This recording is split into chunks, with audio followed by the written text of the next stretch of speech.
नमस्कार। आज की हमारी स्टोरी का टाइटल है वास्तव में सुखी कौन है। तो आइए आज सुनते हैं एक छोटी सी स्टोरी। एक भिखारी किसी किसान के घर भीख मांगने गया। किसान की स्त्री घर में थी। उसने उसे चने की एक रोटी बना रखी थी। किसान जब घर आया उसने अपने बच्चों का मुख चूमा। स्त्री ने उनके हाथ पैर धुलाए और बाद में वह रोटी खाने बैठ गया। स्त्री ने एक मुट्ठी चना भिखारी को डाल दिया। भिखारी चना लेकर चल दिया।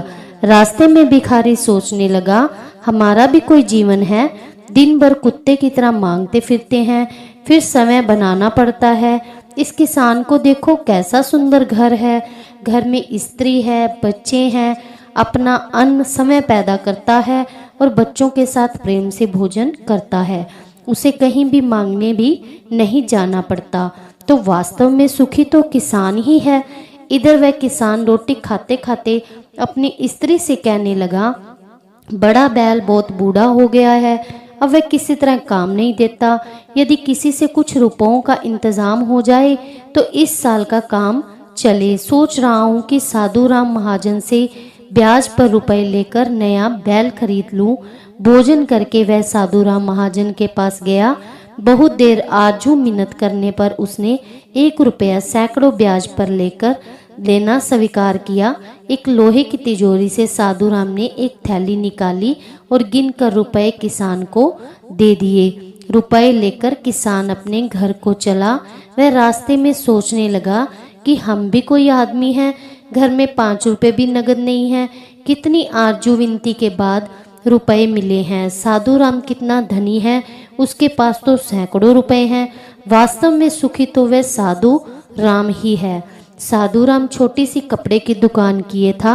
वह एक बड़ी दुकान से कपड़ा ले आता और उसे अपनी दुकान पर बेचता था। दूसरे दिन साधु राम कपड़े लेने गया। वहाँ सेठ पृथ्वीचंद की दुकान से कपड़ा लिया। वहाँ बैठा ही था कि इतनी देर में कई तार आए और कोई मुंबई का था, कोई बम्बई का, तो कोई कलकत्ते का। किसी में लिखा था 5 लाख मुनाफा, किसी में 1 लाख।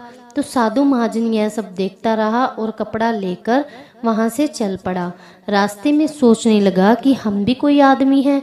100-200 रुपये जोड़ लिए, महाजन कहलाने लग गए। पृथ्वीचंद को देखो, एक दिन में लाखों का फायदा होता है।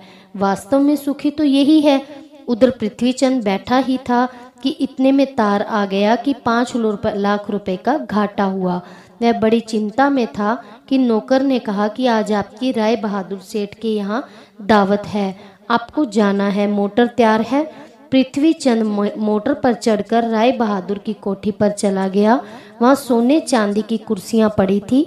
राय बहादुर जी से कलेक्टर और कमिश्नर आदि बड़े बड़े अधिकारी हाथ मिला रहे थे। बड़े बड़े सेठ खड़े थे।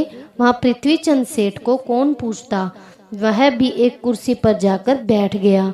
वहाँ लाट साहब भी आए और राय बहादुर के साथ हाथ मिलाया, उनके साथ चाय पी और चले गए। पृथ्वीचंद अपनी मोटर में लौट ही रहा था वापस के लिए, तो रास्ते में सोचता आ रहा था कि हम भी कोई सेठ हैं। 5 लाख के घाटे से ही घबरा गए। राय बहादुर का कैसा ठाठ है। लाट साहब उनसे हाथ मिलाते हैं। वास्तव में सुखी तो यही है। दोस्तों, कहानी का सार यही है कि वास्तव में सुखी वही है जिसके पास संतोष रूपी धन है, और इसके अलावा कोई भी सुखी नहीं है। धन्यवाद।